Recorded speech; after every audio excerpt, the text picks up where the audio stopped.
Hello and welcome to another update video about Jasmy. Jasmy has recently performed really well. We have seen obviously quite a strong rally from the August 23 low into the recent high in March this year, and then a pullback into this support zone, into the trend reversal zone where I'd like to see, or where I wanted to see, the price reverse and to start the next wave up. We will zoom in a minute. Just thought we start with a look at the bigger picture where we can identify currently a wave 1 or A, depends on which structure we're tracking, a wave 2 or B, and a wave 3 or C in the making. And within this wave 3 or C, and at the moment they are both moving together.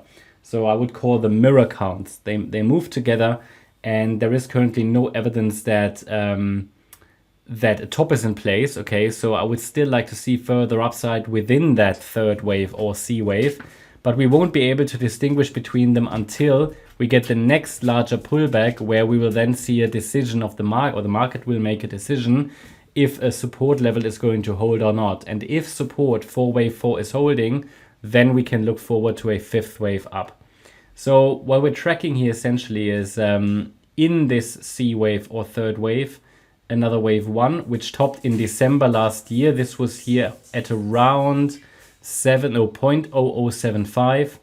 Then a corrective pullback where the market bottomed out at around 0.0045. Another rally, which I call wave 3 of 3 or C, which topped in March this year at 0.027, so 2.7 cents. Pullback, and now we could be in that last wave up. Now, last wave within wave C or 3, we could still get another 4-5 pattern afterwards, as long as the conditions in the crypto market remain favorable.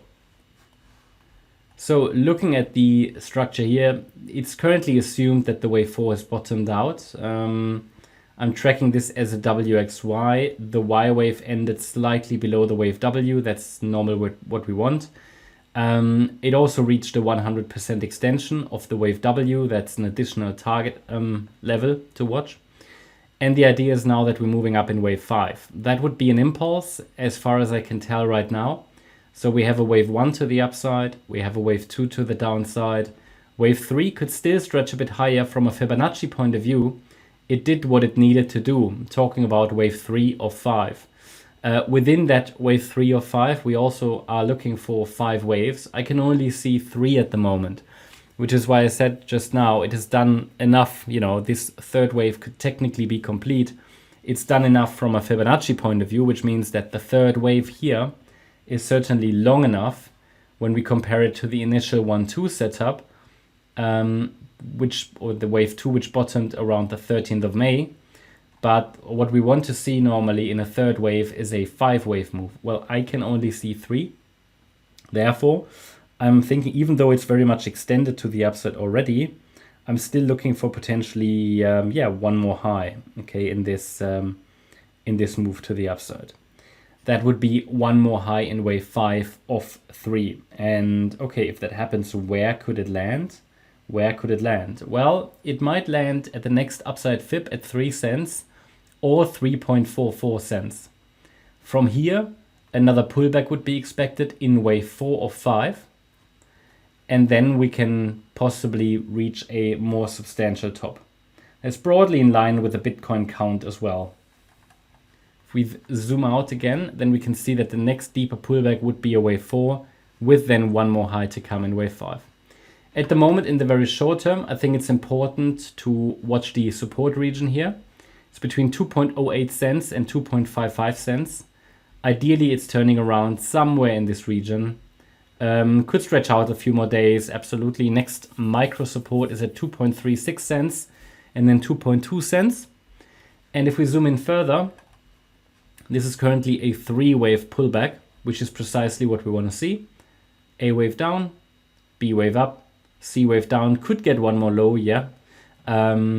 Earliest evidence that a low is in place would be a break above 2.7 cents, 2.72 cents. And then ideally it's taking out this 27th of May high at around 2.88 cents as well. and would then move higher in wave 5 of 3. So that means I see the current pullback as exactly that, a corrective pullback, which should lead to trend continuation to the upside eventually. That's my update about Jasmy. Hope you liked the update. If you did, please hit the like button, leave a comment and subscribe. And if you really like the content, then please check out the channel membership. Also make sure that you follow us on Instagram and Twitter for additional content. Thanks a lot for watching. Bye bye.